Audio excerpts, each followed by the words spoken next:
Hello! I can't recommend Weapon of Choice. It is lacking in many areas. Let's start with what I like. The game is short. Each playthrough, at least on normal difficulty, is going to be under 15 minutes. Each character has a standard gun, one unique gun, and one unique effect to their second jump. Each character counts as one life, and when you die, you will play as another character. It's possible to save the previous character, a mechanic I find to be quite unique. Most abilities and unique weapons are pretty tame, with the exception of the first character. The unique weapon is a flamethrower, which allows the player to increase their momentum for some insane jumps. This was the most enjoyable part of the game. Now to the bad. First off, you can't disable screen shake. I always found it to be quite annoying. The game doesn't go too crazy with it, so it's fine enough. Graphics are fine, music's fine.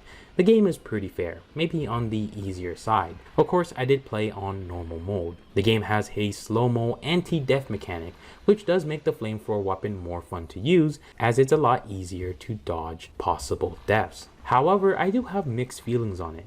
If you play on the hardest setting, it does remove that mechanic, but in turn, it does make it harder to spot deadly hazards. Since I have already beaten the game a few times, I knew what most enemies could do, but it was still hard to spot projectiles. Another gripe I have is the block paths.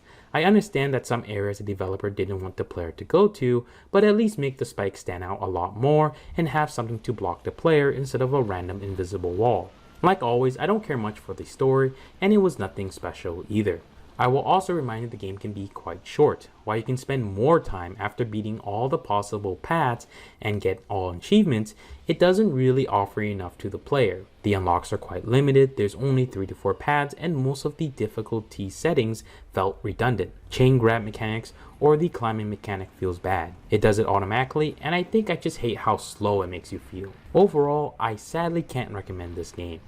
Goodbye and good night.